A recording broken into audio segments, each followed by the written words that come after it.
European banks in the crosshairs today. Traders on the IG platform have been watching for any signs that a weaker economy, higher interest rates and the war in Ukraine are weighing on any of their operations.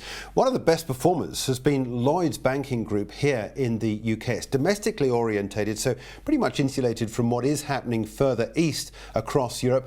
But despite setting aside £377 million to cover a possible bad debt pile, it said pre-tax profits came in at £3.7 billion for the first half, better than forecast, but down from last year's £3.9 billion.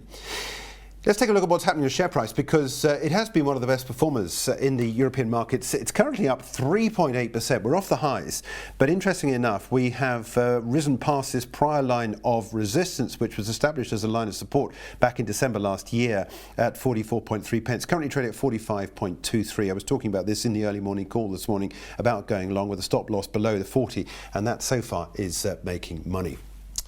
Meanwhile, Deutsche Bank also posting a better than expected earnings number, a 51% rise in second quarter profit as investment banking revenues rose, though the lender was less optimistic about the division's prospects for the full year and warned about the economic outlook. German banks are feeling the heat of the geopolitical environment more than others across the EU because of the historical ties Germany has had with Russia, also with the country particularly dependent on Russian energy, and so its economy will be hit hard by any supply shortages. A quick update on its trading pattern that we've seen so far today on the IG platform.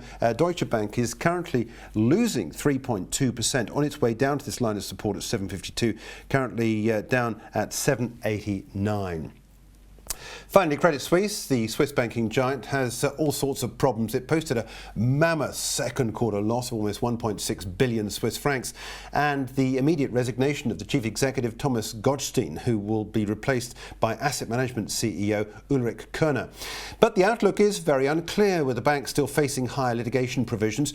One positive is that the company has confirmed that there are no plans to merge with another bank. That was taken positively in the market this morning. Speculation had been in the market as the US bank State Street may be lining up an offer for the business. Let's take a look at what's happening with Credit Suisse, which in the session today is only up by a margin of 0.6%. But I think the fact it has risen is interesting, bearing in mind the recent declines we've seen. Not too far away from the line of support at 498. The stock is currently trading at 520 on the Swiss markets.